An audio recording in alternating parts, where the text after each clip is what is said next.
Hey everyone, it's Dr. Phil here. Welcome to this video. Today I really want to focus on compassion and self-kindness. So this is planned for kind of a Monday morning where I am. I don't know where you are, to start your week in a different way. But whatever time you're listening to it, wherever you come across this video, pause for a minute and think, okay, how could I start the rest of the week from this point of view? So first of all, what are we talking about? Well, we're talking about being kind to yourself, which seems like quite a simple thing, but it's one of those things that I've consistently found is something people find quite tough to do.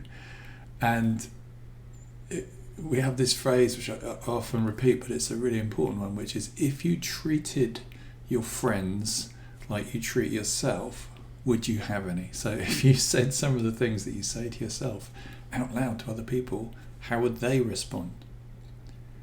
When you reflect on that, if you find that the conversations that you're saying to yourself are not the kind of things you want to say to other people, then self-kindness, self-compassion is definitely a thing you want to look at. And as I say, it shows up in so many people.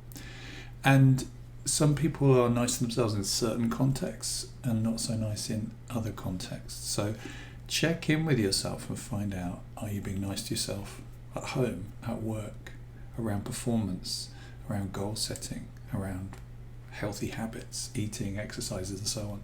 Because it may be that you consider yourself to be really great at self-compassion, and there may be some little corners of your life where that isn't quite as great as it should be. So some of the research into self-compassion is really interesting. It's been identified as being really important for a range of health issues. It affects, for instance, cardiovascular health, sleep patterns. There's even some research that suggests it affects the telomeres, the little end bits of your genes, which are, as we get older, the telomeres very often kind of frazzle and a bit like a shoelace, they kind of unwind. And having good quality telomeres, the ends of your genes, is a really good predictor of healthy longevity. So there's a link between being kind to yourself, a kind of loving kindness meditation that they did in this particular study, and maintaining the quality of your telomeres. So even on a genetic level, there's some really interesting research. The other cool thing about self-compassion and just generally being compassionate is not only does it benefit you, it benefits other people around you. You tend to become more thoughtful, more altruistic. It's not the same as just focusing on yourself. That's not what self-compassion means. It means considering yourself, being kind to yourself, so that you can bring that further into the world. So there are lots of exercises. If you go to my website, YouTube channel, you'll find some stuff around self-compassion. But for today, the message is, check in with yourself and ask yourself, am I being compassionate to myself? Am I starting off from a place of loving myself?